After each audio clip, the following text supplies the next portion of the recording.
Hi everybody, welcome to StashBlaster Quilts. My name is Maria and I'm here to help you make more quilts in less time with less stress. So if this is your first time here, you'll know I forget to turn on the lights. I've been sitting here sewing and with them on it's a little too bright in here. But anyway, so I often forget and I apologize. I always fix it right away, but there we go. I have been a professional organizer for over 30 years now, so that's what I do for my day job. So just so you're aware, if this is your first time here, you're welcome to send me any questions either in the chat or you can email me at mail@stashblasterquilts.com. And I answer some of those questions here because I always start with a tip for the week, or in this case, the twice a month. So for this time, I know it's over 100 degrees out in much of the country. However, by the end of this month, especially for those of you who are in the northeast or in the central part of the country where the jet stream dips down, it's going to start getting cool fairly soon. And so I hate to say this, but it's time to start looking at your winter clothes. Where I am in Virginia, it's still going to be at least another month before it starts to get cool. So this is something that could wait until September for you. But when I lived in New York, it was starting to get a little bit cooler in September, to the point where you might want a light sweater. So I'm going to mention it now, because this is when I used to do it in New York. This is a great time to go through the clothes when you have plenty of time to make sure that they don't have holes. Either from moss or just wear and tear. What can be cleaned if it's dirty? What's not worth cleaning? What do you want to get rid of, either into the trash bin, or you know what, I'm just not going to want to wear that anymore, it's going to go into donation. And you can start writing yourself a list so when it's time to shop for your fall clothes, you know what you need. A lot of times what happens is you'll go to put something on and it's got a hole, so it gets thrown in the bottom of the closet, and then it just kind of sits there. So if you can be proactive and start with your fall clothes now, that'll be a big help. Now, obviously, if you've got a college student, it's quite likely that they're going back to school on Monday, and today's Wednesday. It may be already on the late side to go through their stuff. But most of the back to school kids are going to be going in the next couple of weeks. So it's time. It's time. I'm sorry. Another thing to think about is that this is the time of year for back to school sales at things like the office supply stores. I do a lot of my shopping for my quilting supplies and for my gifting and for running my office at back to school time, because the sales are really good.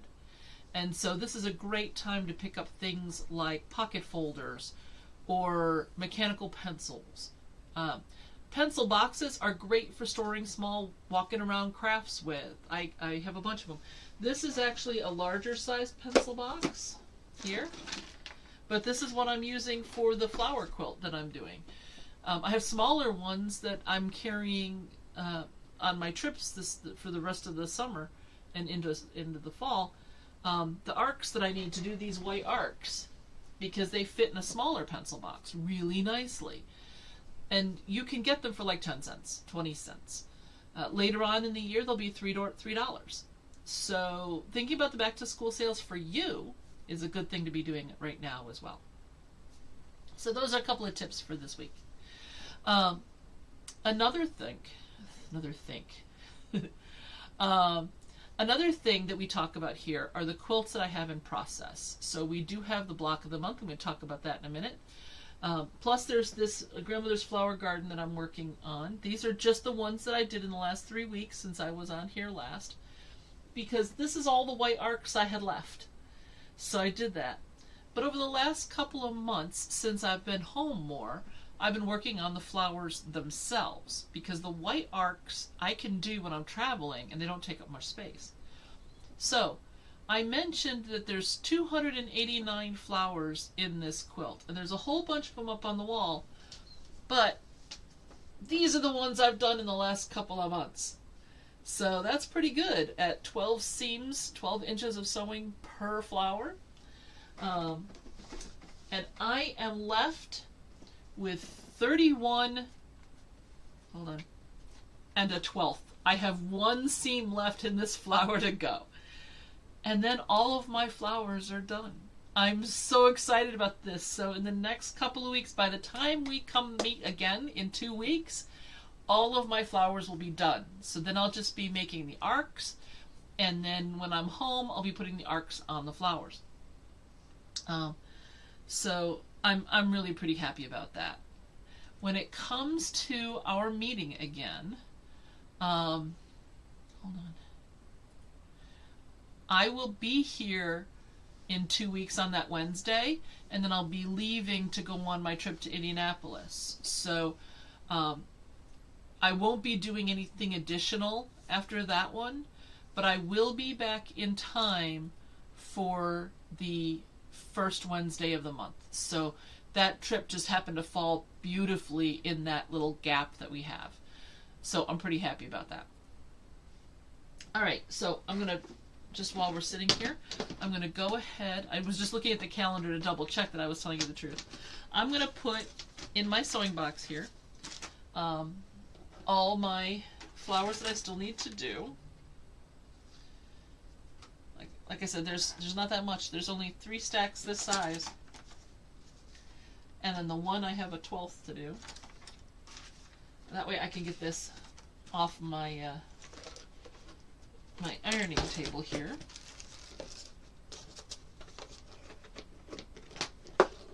It's been a really busy week here at the Spitalniks. My operations manager for my company decided that for some reason that she thought she should be allowed a vacation. Who knew? So she went off to Florida for a couple of weeks, and then this week she's helping her in-laws move. So she hasn't been around.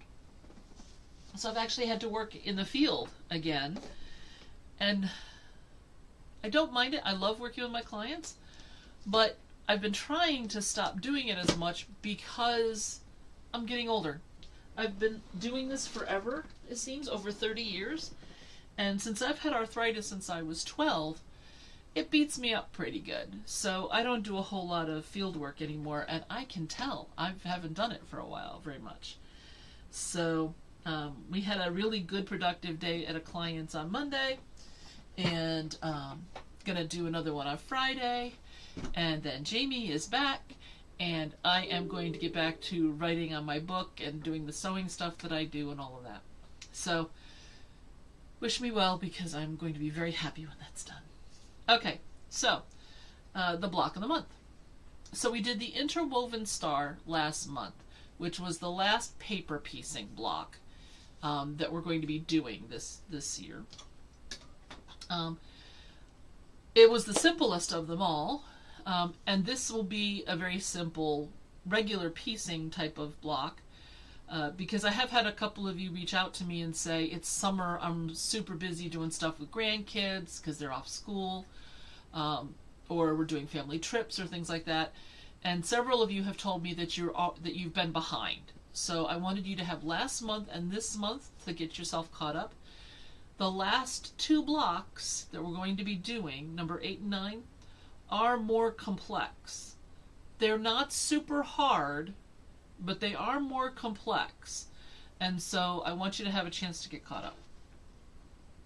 So this one is similar to the first block. The first block was Sarah's Choice. This is the variable star. Okay. So the first one had a pinwheel center. This one has a square and a square, so that we can talk about the techniques for doing that. But a very simple, shouldn't take you very long to sew block. Okay? So let me put this up here where you can see it.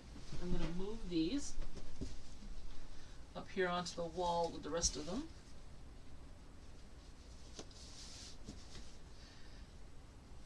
If this is your first time here, this is my design wall back here I built it. It is huge. It is floor to ceiling, and it stops about a foot from the wall on the right hand side, because that's where I need to be able to open some bifold doors. So let me put the block up here. But it's flannel on both sides. One side is this light buff color, and then the other side is a light gray.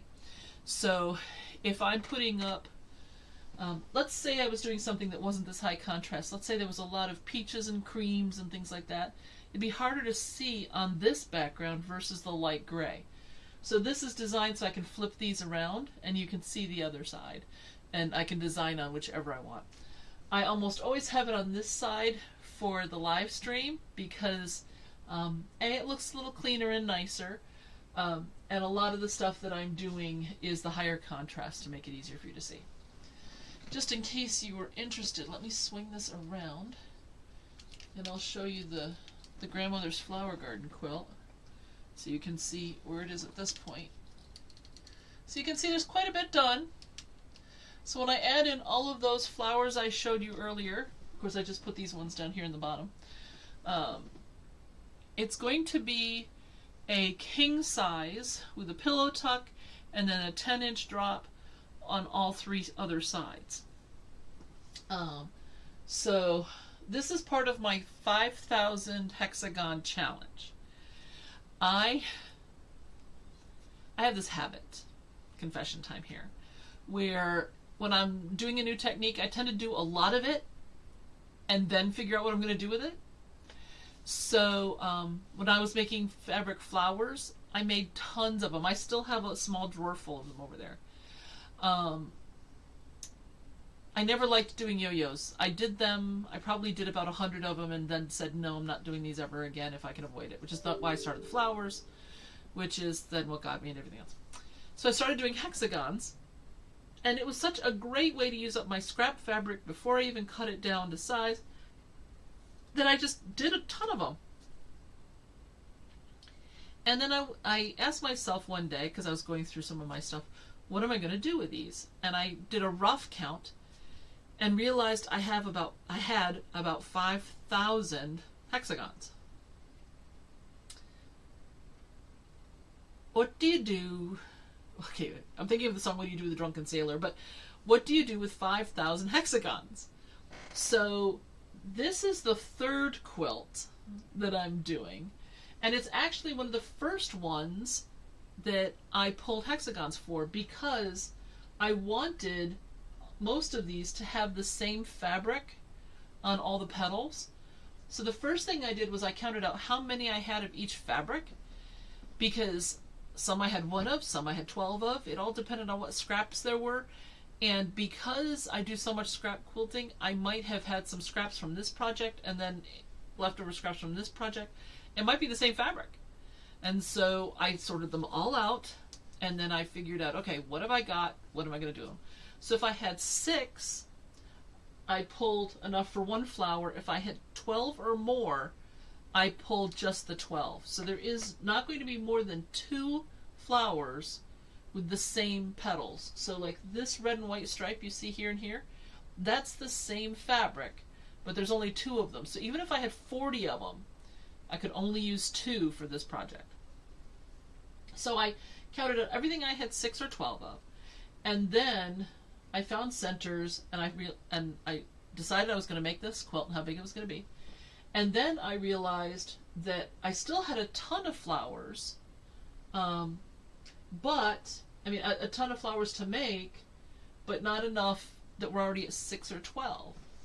So let me see if I can find one real quick here. The next thing I did, let me put my glasses on too.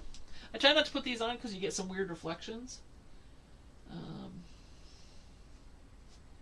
So then I said, okay, what if I took 3s? So I made a whole bunch of things that I had 3s of that coordinated.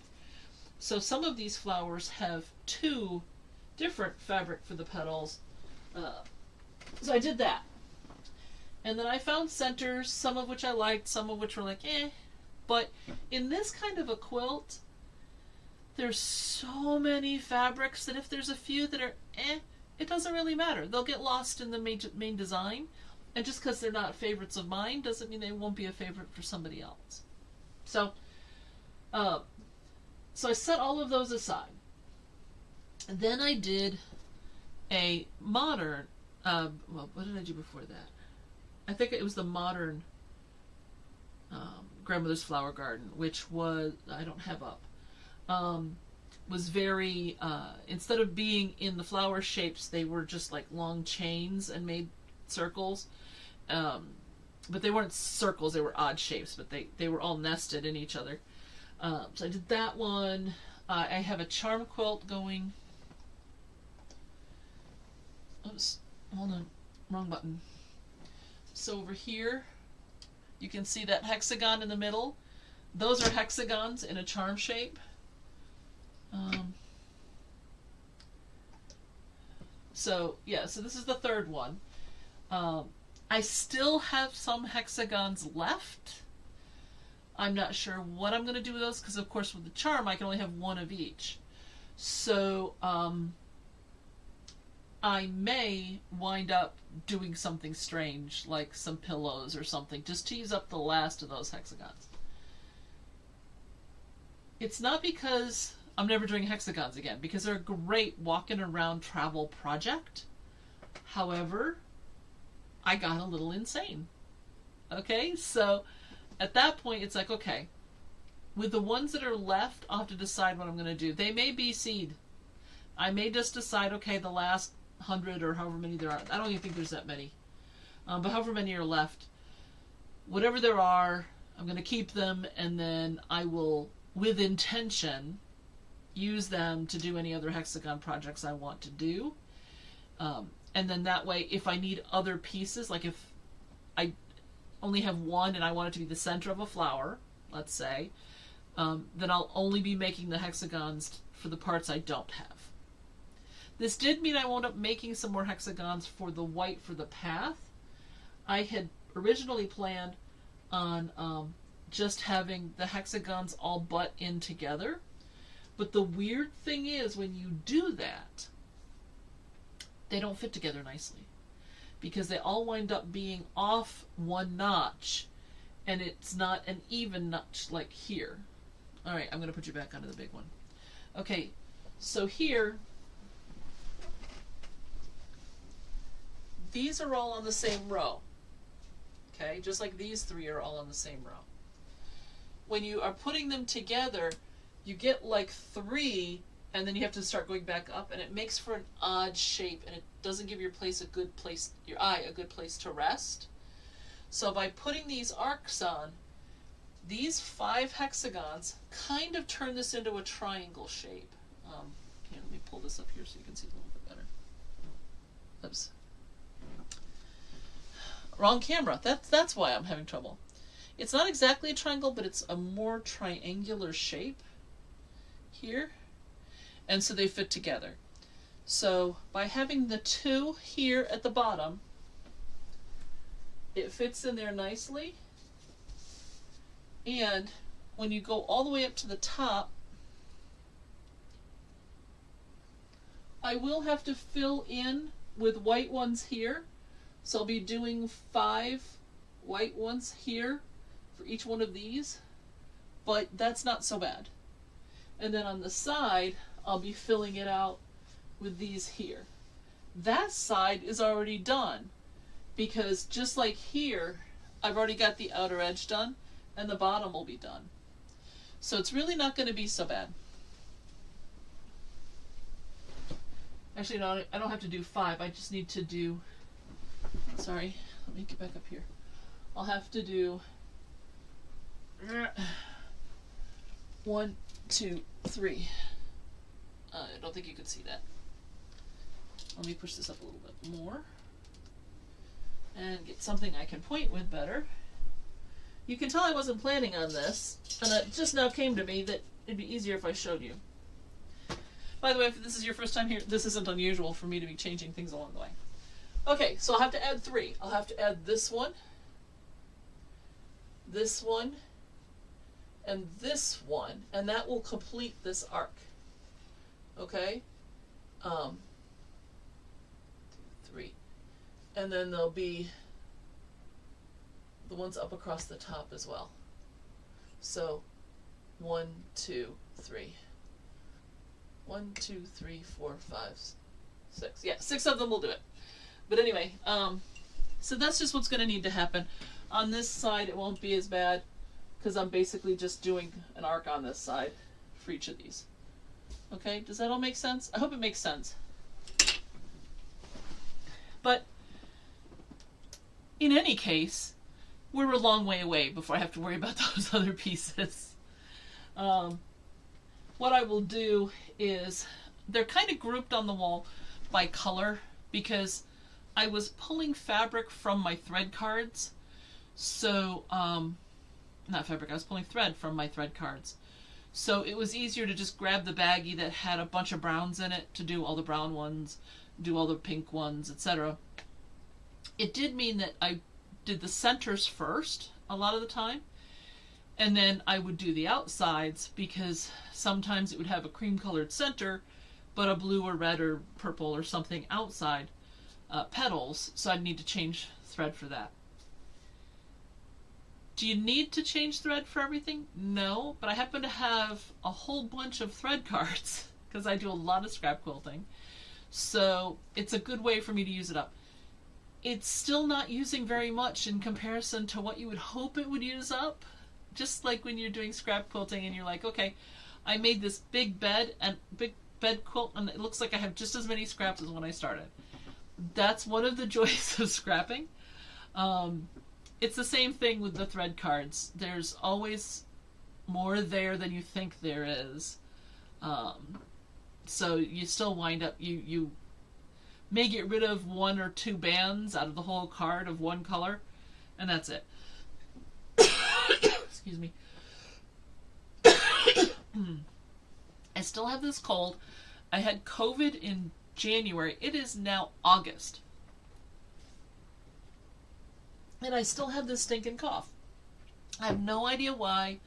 The doctors have listened to my lungs a couple times when I've gone in for other things. And they're like, there's nothing in there. Well, then why am I coughing? But, so I apologize that you're likely to hear a couple more coughs as we go. So anyway, that's what's going on with that. My son has not gotten back to me with and his fiance with what kind of a quilt that they would like. I offered to do a signature block quilt to have at their wedding so that guests could sign blocks there. But crickets. I'm going to have to talk to them about that again when we see them on Friday, because that's something I would need to start pretty much as soon as I got back from my trip, because they're planning on getting married in February. So if that's going to be the case, then I need to get on that, because I believe they're having 100 guests. So I would need to design and create those 100 blocks in order to have them ready for signatures in February. So that makes it a little bit more difficult. But I'll do my best. That's all I can do. So I'll be doing that. They did say they want a wedding quilt, but they haven't decided, do they want one at the wedding or do they want me to create something after the wedding? They're kind of wishy-washy on the whole thing. So until I get that nailed down, I'm not really sure what I'm doing with that. So I'm also cutting back on my commission work, so I have time to do whichever one they need me to do. Plus, again, I've been working a lot because my operations manager's been out. So my sewing time has been severely curtailed. I've basically only had the time that I've needed to make the blocks to show you. I have made the blocks for the rest of the year. I do not have the instructions for number 9 done yet. It started, but it's not done. So at least I'm a little bit ahead of the curve. So these instructions should be going up probably tomorrow. I'll tell Scott to go ahead and do that. Doesn't always do it right away, so. But I asked him to put that up as soon as he can. If you have any questions or problems, again, write to me at mail@StashBlasterQuilts.com. and I'll be happy to walk you through. If it's not up in a couple days, shoot me an email, and I will make sure that it gets up one way or another. But so again, nice simple block for us to work on for this month, and then the next two. Like I said, it'll be a little bit more complicated. They're not horrible. They're not horrible by any stretch, but it's one of those things where it'll take you a little bit more time. So I wanted you to have some easy ones during this summer break time. Okay? Is there anything else? Nope, not that I can think of. I am going to be in Indianapolis. So in August. In September, I'm going to be in Albuquerque and in near Minneapolis. I forget what the town is. It starts with a B. In Minnesota. If you know of a great quilt shop there or something that I should check out, you can also let me know about that here. So I'd love to go and check out ones that people tell me are really good. So that's what we want to do with that. Alright, so people have asked if I could go ahead and demo some more stuff than I used to do in terms of these blocks of the month. I know I'm going to need to the next couple of months, but I'll do this one as well. Alright, let me get my iron heating. And if this is your first time, this is not my normal ironing, well, this is my normal ironing board for here in the studio. But I have a big ironing board down in my living room for when I'm doing big projects. So in this particular case, it's a little folding table, and on top of it, I mean, it has some of the ironing cloth, but it has gotten kind of nasty over time. So I'm just going to take a pillowcase, and I put this on top. And the nice thing about it is that if I find, particularly with all the white fabric that I do, that it's starting to stain, because when you keep using an ironing board cover, you can create stains which can then transfer to the fabric. And so with all the whites I use, I don't want those stains to come up and turn my white fabric tan, especially unevenly. So by using a pillowcase on top of this little table, I can just go ahead and throw this in the wash, and then throw on another old pillowcase at any time. So sometimes when you watch this, you're going to see that there's a checkered board one, there's this cream colored one. It doesn't really matter. I won't use it more than 4 or 5 times before I chuck it in the wash, just to make my life a little bit easier. But when I'm doing a big project, like the wedding quilt, what I will wind up doing is coming up here, doing a bunch of sewing, and then take my pieces downstairs, and I press, trim up, do all of that stuff, so that I can be downstairs with my husband watching TV or doing something like that while I'm making progress on the quilt. Doing it here would just keep me away longer, and it's such a small surface area that it's not as easy to work with as my big table is. The one I made is 2 by 6 feet, so it's nice as well because since it's not tapered, when I'm ironing fabric for like a backing, and it cascades off evenly, so I don't get all the wrinkles like you would get when you have to get it past the point. So it's nice that way. Okay, so let me pull this up here. Okay, so the first thing that we're going to work on is the central square in a square. When you look at the instructions, it's going to tell you to have your center square. That's for my flying geese. Okay, I'm just, wait a minute, what am I doing? Okay. I changed the colors here, so I'm just double checking. Okay, so for the square to square, you're going to have one yellow 4 3/4 inch square. In my case, it's going to be purple, because I'm doing purple and white as a second quilt, so that I'm not just doing 2 of the same. And you're going to have taken 2 4¼ inch squares and cut them on the diagonal, so you get triangles like this. So this is one of the easiest things that we can do when it comes to square and a square. Let me move my camera around some here. I try to move it before I turn it on so I don't make people seasick, but that means it takes me a second here, and then we have to test and see how close I came. Not bad! I'm pretty pleased with this. Okay, so this is the 4 3/4, and all we need to do here. Now my white fabric here does not have a particular side that I need to worry about. I'm just going to take and center this approximately like so. I'm going to put one on each side. Alright, I do have a leader and ender in here. Back here, these are just more leaders and enders that I stowed here just to make it a little bit easier to do instead of reaching into my box, which can get confusing when you're watching.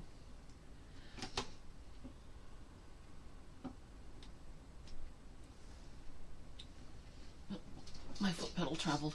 This is also the table that I write at, so I have to take my sewing machine down and put my keyboard here when I'm writing, and sometimes my foot pedal gets stuck over on the side.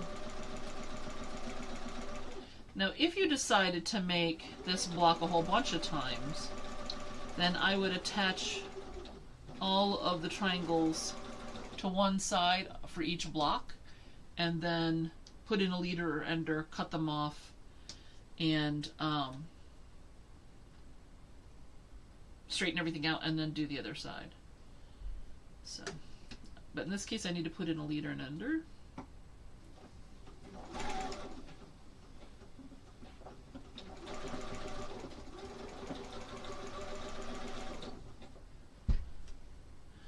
Okay. Right. Yeah. My little baby scissors here. They even come in a sheath. Sorry. My baby scissors here, they come in this little sheath. I have a whole bunch of them in different sizes, so. But this is handy. Alright. So I could press this and then do the other side, but at this point, I'm not overly worried about it. I'm just going to go ahead and do the other side. And then I'll press both.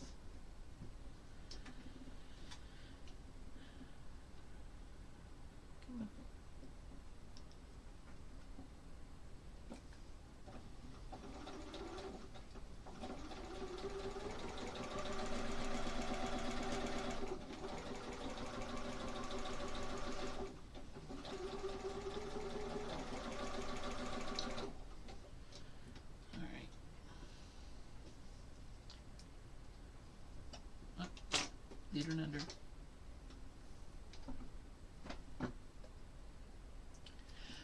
I love to use the leaders and enders between rows because that way I can sew the whole row worth of pieces and then take them off, and I can press them, trim them, put them in order, pin the next pieces on, etc., and not have one block still under the feed dogs. So if you do a whole row and you do the leader and ender, you can take the whole row at once. In my case, what I would be doing, if I was doing a whole quilt of these, I would do all of the blocks, all one side, all the other side, etc.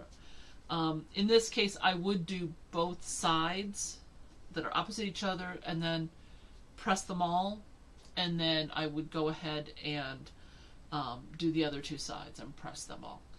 These, it can get confusing, especially if you are doing multiple colors, multiple backgrounds, if everything is super scrappy.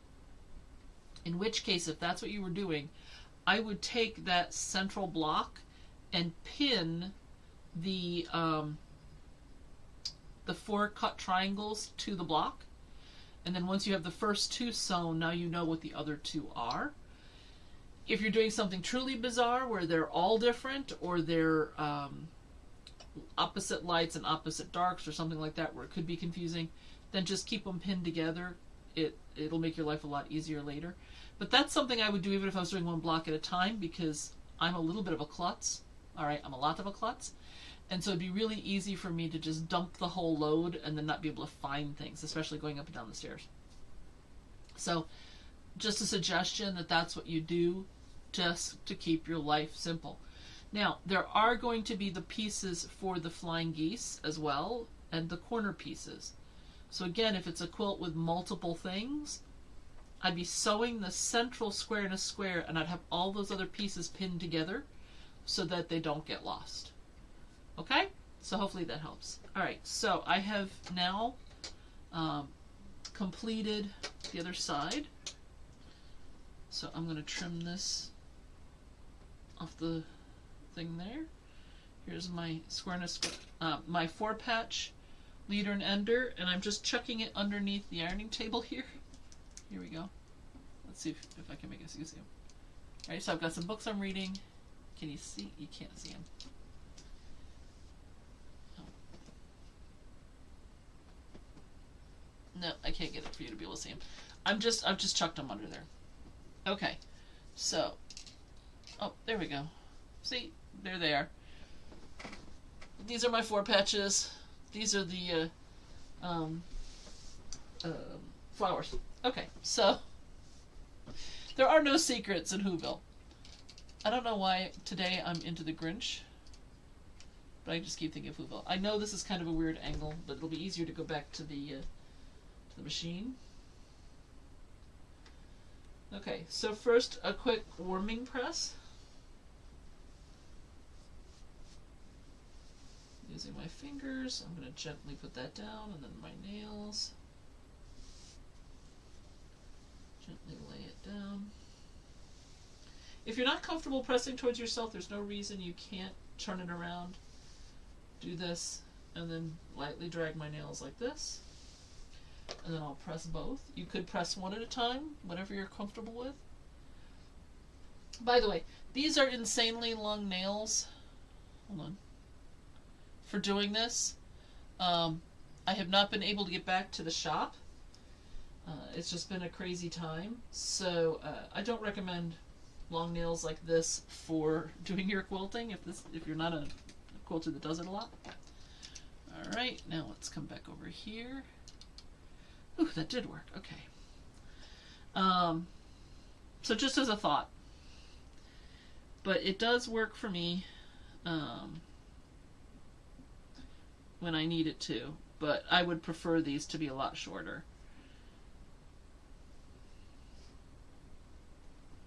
Alright. So now I'm going to put this one in.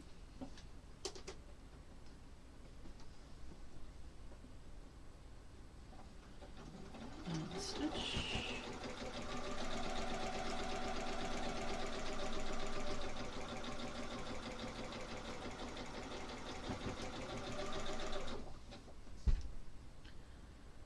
And leader under.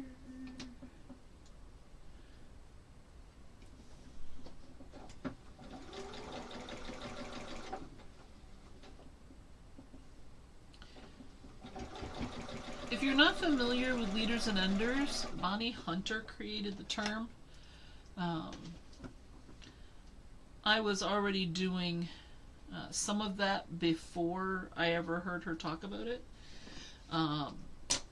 Just like crumb blocks. I was making those. I used to call them chip blocks because I kept thinking of like paint chips before she came out with those. But a leader and ender is basically pieces of another quilt. It can be one that you've pre-planned or one that you haven't.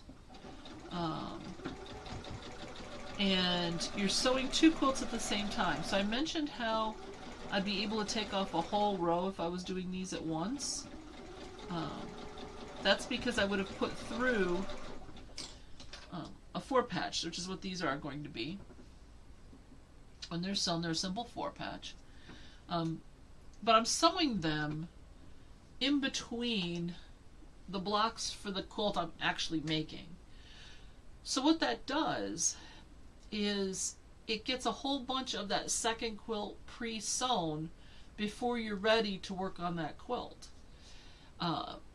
There have been times that I have had multiple quilts pre-cut out with notations to myself of what goes with what, and then quilt number 2 is my leaders and enders for quilt number 1. And then when number 1 is done, I start working on quilt number 3 are the leaders and enders for quilt number 2. This saves so much time. Now, I tend to work with small pieces. Not everybody does. But in this case, I do a lot with 4 patches, 16 patches, etc. So I do a lot of these where it's a white or an off-white and then 2 of the same fabric. In this case, these are 2 patches that were pre-sewn from another project.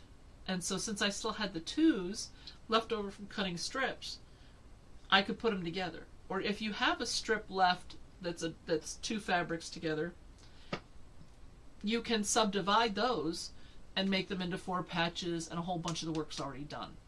So it's up to you what you like to sew, what you don't like to sew.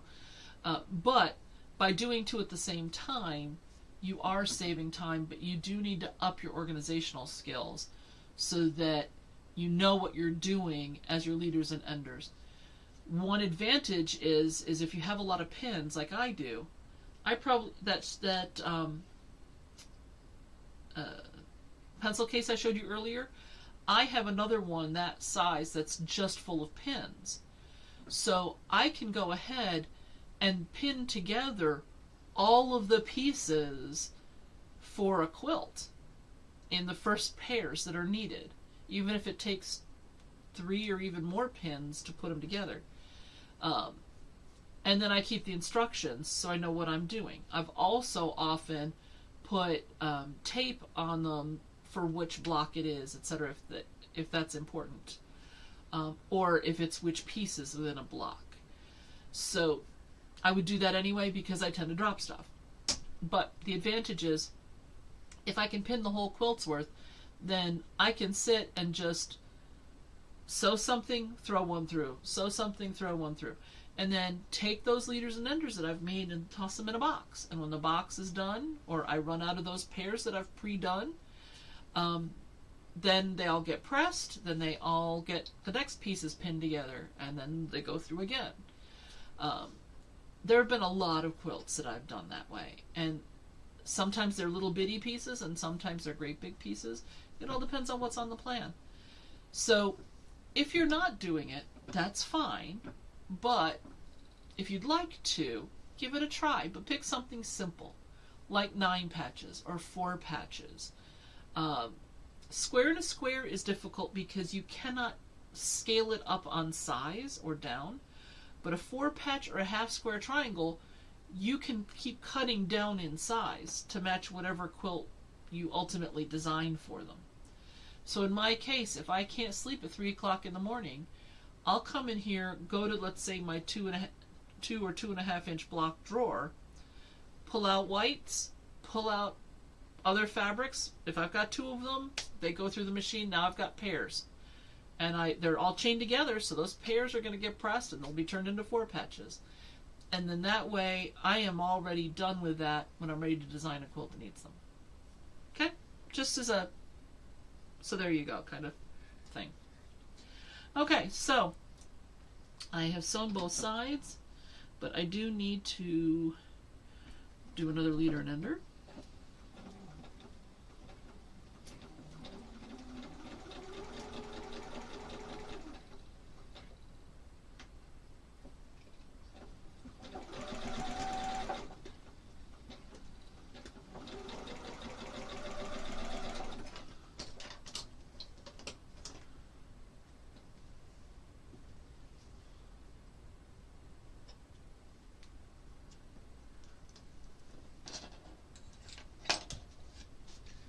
Okay, so now it looks like this. And I'm going to take it over here and press it just the way I did the first one. The first two sides, I should say.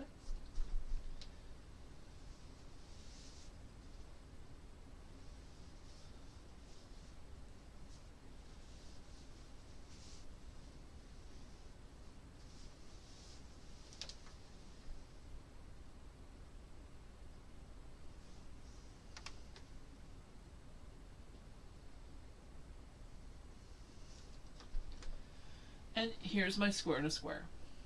Now, I do know some people who cut the dog ears off. I'm going to be trimming this block to size, and so I will be cutting those off at the same time, so I'm not worried about doing it now. So this is going to get trimmed to 6.5, and I'm going to double check just to make sure I didn't tell you something weird. Yep, trimmed to 6.5, and that is your central square in a square. Next time I'll demo how to do the flying geese.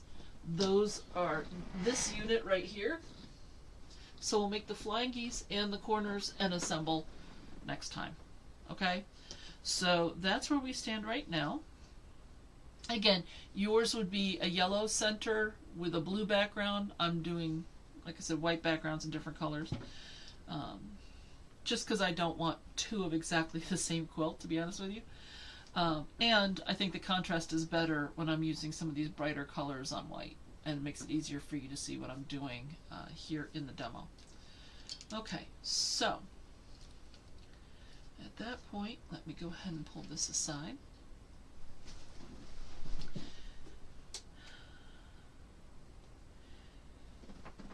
It is August.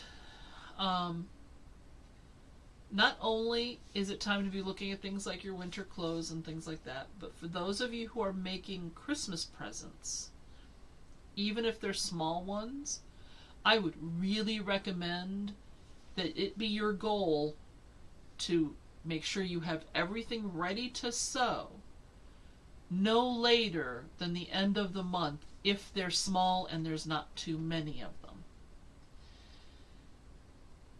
Better yet would be by the end of the month to have everything figured out in terms of the fabrics you're going to use, and maybe even have everything pre-cut. As the holidays approach, and as school gets into gear, if you have small kids, or even high school or college kids for that matter, but kids that are still at home, life gets a lot more hectic, a lot earlier than we're prepared for most of the time. So I would really recommend maybe this week that you sit down and you think about your holiday gift giving. It has been a tradition in my family because my mother hated to pay postage for Christmas presents or Hanukkah presents or any other kind of present. It's always been the tradition that we exchange gifts at Thanksgiving. We don't open them, but we exchange them so that the person who traveled there has to haul them home with them. Luckily, I lived close enough. It was an 8-hour drive when my son was small, but there was room in the trunk. We could take gifts that way. But I've always gotten in the habit of getting the things done early, which means that when I watch my friends going completely bonkers trying to get ready for the holidays, I could help them, and I didn't have to worry about my own stuff. Now, that doesn't help with cooking, but that's my husband's job. I do all of the prep work for the cooking in terms of, getting the tables set up and getting them dressed and getting out the good china and getting it washed and all that kind of stuff for Thanksgiving. But the last few years, it's been a pretty small Thanksgiving as well. There were only 6 of us at the last one. So I know there's going to be 5 this year. There may be 6. But it's pretty small, so it's not that much work. But getting out the platters, that kind of stuff. So we'll actually plan what platters and things that Scott's going to need 2 weeks in advance. Because then that way, when he's finalizing his menu, I'm finalizing the serving pieces. And so everything gets washed, the week of Thanksgiving and gets put right out on the table ready to go. And then the platters get brought from the table in to be filled and then taken back out, which seems like a lot of extra work, but our kitchen is small enough in how it's configured that having a stack of platters there would actually be more in the way. So if he says, okay, the mashed potatoes are ready, then I can go and get the tureen that the mashed potatoes go into and the ladle and bring those in. He plops them in, I stick in the ladle, I take it back. And we already know what's going on the table, so it's easier. However, if at the same time I was trying to get everybody's gifts done, even if they were just, mug rugs, it's a lot of extra pressure. So I'd really recommend that you start tackling that stuff now. I have decided that I'm not going to be doing separate sit and sew days until next year. I'm just traveling too much. I'm trying to get the last book written, trying to get the current book, which is at the cover designer. Okay, so wrote the book, went through editing, went for review, came back, made those edit changes, got everything done, got the page, got it all formatted, got it ready. After that, you have to go back to your cover designer and tell them how many pages are going to be in the book, because then they have to adjust the binding edge to fit. Because if I tell them that there's 20 pages, it's only going to be this big. If I tell them there's 200, it's going to be this big. So they have to adjust that so that the cover is going to fit. So that's all that's left. And then the therapist supplement to my most recent book will be done. And it's clocking in at like 120 pages as a supplement. So that one's, it's so close I can taste it. So that one should be done soon. But I'm trying to write the last one, the professional organizer's book, because I want it done before the end of the year. So that's yet another thing on my plate. So I'm already doing my holiday sewing now. That's one advantage to cutting back on my commissions, because I'm saving that spot for my son's wedding quilt. But in the meantime, because I'm actually finishing up some other things a little early, I have the advantage of saying, okay, I have this time, let's knock these puppies out so that I'm ready to give them early. So again, I talk here about doing more and less stress. That's the kind of thing that I think might help you. So let me know how it goes for you. Let me know what you got cooking in the works. If you get stuck on anything, if you need a point of view, I'm happy to give that. Again, mail it at StashBlasterQuilts.com. If this is your first time here, thanks for sticking it out. Usually the last part of this is just me yammering, and people seem to like it. They stick around. So if you stuck it out this far, thank you. Please feel free to like, subscribe, hit the bell. You'll get notifications. I start these about 15 minutes before the actual start time, so that you'll get the alert. That gives you a chance to go get something to drink, get through the restroom, etc. And then you can come and sew with me. I do try to start on time, end on time. First and third Wednesday of the month. So we're going to actually end a few minutes early today, just because there isn't a whole lot more without getting into more sewing that we have time to do. But also coming up in September or October will be this year's survey. So I want you to start thinking about it now. What kind of a quilt do you want to do next year? So this year was the blocks of the month, basically. Last year was the mystery quilt. The year before was the orphan block quilt. So I'm going to give you choices, again, like I always do, for next year, but start thinking about what kind of a quilt you'd like. And if you send me a note, then I'll make sure that what you want is actually on the list of options for other people to decide if that's what they want, which is one reason why we're doing this year. Because I also offered we could do a block each session. We could do big blocks, little blocks, do 12 of them, but then you'd have to finish it next year on your own. And people said no, they wanted to complete the whole thing by the end of the year. That's fine. So the group quilt is something I want you guys to have a lot of options on and to make choices on and to give you what you want. The other stuff I talk about, like the flower quilt and all the rest of that, well, you're kind of stuck with what I'm doing. But I do want you to have some input here and to make this a channel that is going to be what you want to do, that you want to comment on, projects you want to accomplish, etc. So let me know. If you want a mystery quilt again, I can do that, but that's something where I'll have to know it pretty early. So if I put out the survey in September or early October at the latest, I would need to know by the end of October, because I would need November and December to plan it so that we can start with the fabric requirements in January. So I need some lead time, more so on a mystery quilt than on any other.